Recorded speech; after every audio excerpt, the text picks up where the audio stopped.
हरे कृष्णा, राधे राधे। हम सभी साधक सिय रघुवीर विवाह श्रवण कर रहे हैं। आज का प्रसंग सिय जय माल राम और मेली। मैं वैदेही आज भी उन पलों को याद करती हूँ तो मैं सारे दुखों को भूल ही जाती हूँ। और वो तो ऐतिहासिक और विश्व स्तरीय घटना थी कि श्री राम ने पिनाक को तोड़कर फेंक दिया। ओह, मुझे अभी भी रोमांच हो रहा है। क्या समय था वो। श्री राघवेंद्र अब धनुष को तोड़कर फेंक दिया। तभी से देवों ने पुष्प वृष्टि आरंभ कर दी थी और फूल भी दिव्य दिव्य। उन फूलों की सुगंध ही बड़ी आनंद देने वाली थी। मेरी समझ में नहीं आ रहा था कि मैं क्या करूं। मैं भी अपने स्थान से उठ गई और अचक से अपने श्री राम को निहारने लगी थी। मेरी सारी सखियां खुशी के मारे किलकारियां भर रही थीं। मेरी माँ सुनैना मेरे पास में आई और उन्होंने बड़े प्रेम से मुझे गले लगा लिया था। शहनाई, भेरी, नगाड़े ये सब बजने शुरू हो गए थे, पर मैंने देखा ये शहनाई, नगाड़े, भेरी हमारे जनकपुर के भाट नहीं बजा रहे थे। अरे, जनकपुर के तो सभी लोग बेसुध ही भूल गए थे श्री राम को पाकर। फिर ये शहनाई कौन बजा रहा है?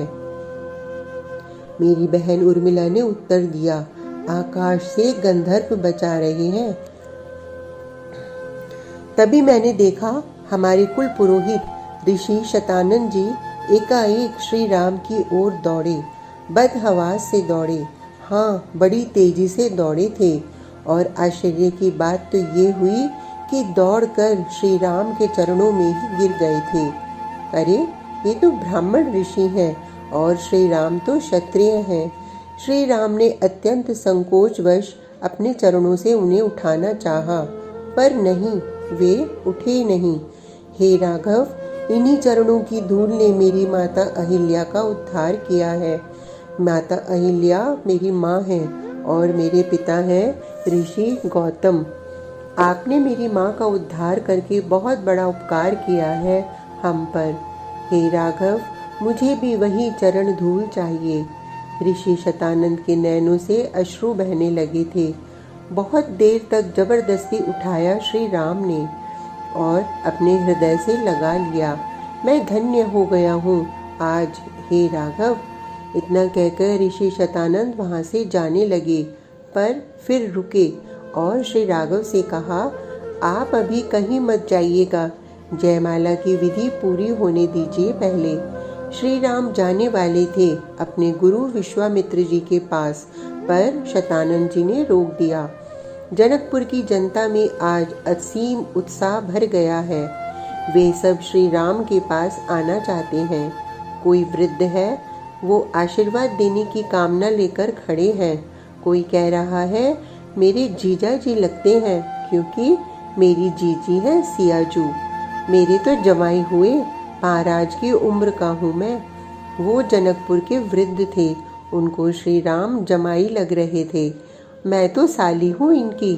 कुछ युवा मिथिलानी भटकते हुए यही कह रही थी, पर ऋषि शतानंद जी ने रोक दिया। अभी कोई नहीं आएगा श्री राम के पास। महारानी, आप क्या कर रही हैं? अपने आप को संभालिए। ऋषि शतानंद जी अब मेरी माता के पास में आए थे। जयमाला की विधि अब पूरी की जानी चाहिए, ये आदेश दिया था।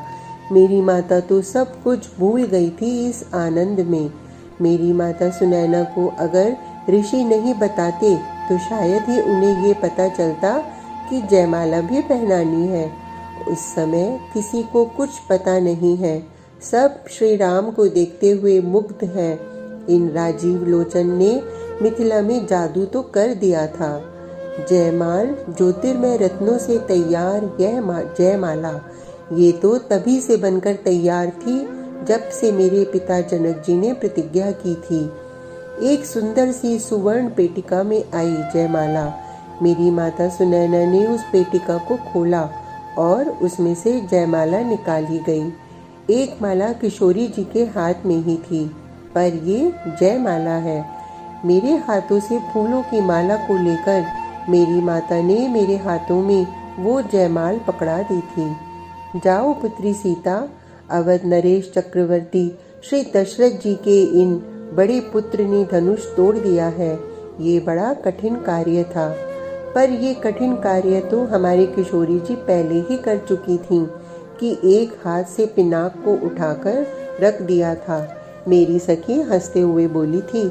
मेरी माता मुस्कुराई और सखी को चुप रहने के लिए कहा। ना, अब हम चुप नहीं रहेंगी। ये कहते हुए सब सखियां फिर हंसने लगी। मुझे डर लगने लगा था ये अब कुछ भी बोलेंगी, कहीं मेरे श्री राघवेंद्र को अच्छा न लगे तो। मेरी हाथों में जयमाला दी गई और मुझे अपने हृदय से लगाकर माता सुनैना ने कहा, पुत्री ये जयमाला श्री राम को पहना दो। ये कहते हुए मेरी माँ सुनैना के नेत्रों से अश्रु बह रहे थे, आनंद के अश्रु। मैं अपनी सखियों से घिरी हुई चली। मेरी सखियों ने गीत गाने शुरू कर दिए थे। जब सामने मंच पर मैं आई तब जाकर मिथिलावासी चुप हुए थे, पर फूलों की वर्षा अभी तक देव कर ही रहे थे। श्री राम को ऐसा लग रहा था, पता नहीं मुझे क्यों इस तरह खड़ा रखने का आदेश दिया था ऋषि शतानन ने, पर सामने से मेरे प्राणधन ने मुझे देखा। मैंने उनकी आंखों में अपने आप को देखा था। मैं सुंदर पाटल वर्णी साड़ी, अरुण उत्तरीय वस्त्रों में झिलमिलाते रत्नाभूषण, कोमलांगी, मैं मृणाल करों में जयमाला थामे धीरे धीरे चली जा रही थी। ये सब मैंने अपने प्राणनाथ के नेत्रों में देखा था। वो मुझे देख रहे थे और मैं भी सुध बुध भूली उन्हीं को देखे जा रही थी। मुझे संभाले हुए थी मेरी सखियां। मैं कब पहुंच गई थी अपने प्रियतम के पास, मुझे पता ही नहीं चला। मैं अपनी भुज लताओं में जयमाला उठाई अपने प्राणधन के सामने खड़ी हो गई। मेरी भुजाएं जयमाला उठाए, पर ये क्या, मेरे प्राण जीवन श्री राघवेंद्र तो बड़े हैं और ऊपर से ये एक हाथ का मुकुट और है। मुझे चिंता हो गई, मैं क्या करूं। मुझसे जयमाला पहनाई नहीं जा रही थी क्योंकि मैं छोटी थी और मेरे प्राण जीवन मुझसे बड़े थे। झुकना उन्हें अच्छा नहीं लग रहा था। हाँ, क्यों झुके अपनी दासी के सामने, मैं तो इन रघुवर के चरणों की दासी ही तो थी। मैं भी अपनी भुजाओं को उठाए रही। अरे आप तो बड़े निर्दयी हो, ये किसने बोल दिया था मेरे पीछे से। मैंने देखा मेरी सखियों ने अब बोलना शुरू कर दिया था। झुको, आप झुकिए, देख नहीं रहे हमारी किशोरी कितनी कोमलांगी है, इनके हाथ दुख रहे होंगे। झुकिए। मेरी इन सखियों को आज क्या हो गया था। ओह, अब मैं समझी, ये रघुवंशी है ना, स्त्रियों के सामने नहीं झुकते। पर अजी, हम कहे देती हैं ये मिथिला है, यहाँ अच्छे अच्छे ढीले पड़ जाते हैं। ये कहकर सारी सखियां खूब हंसी। पर ये भी श्री राम है, ऐसे कैसे झुक जाएंगे।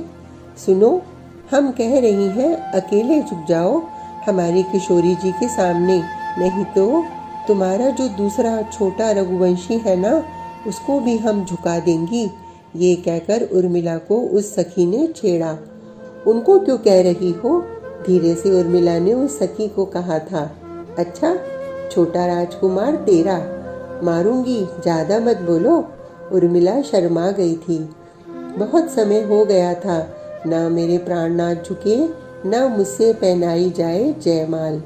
अब क्या करें। सखियां भी थक गईं गाते गाते, बोलते बोलते। अब तो मुझे भी कुछ करना था। मैंने अब इधर उधर देखा। मुझे दूर खड़े भैया लक्ष्मण दिखाई दिए। मैंने इशारे से कहा, कुछ तो सहायता करो भैया।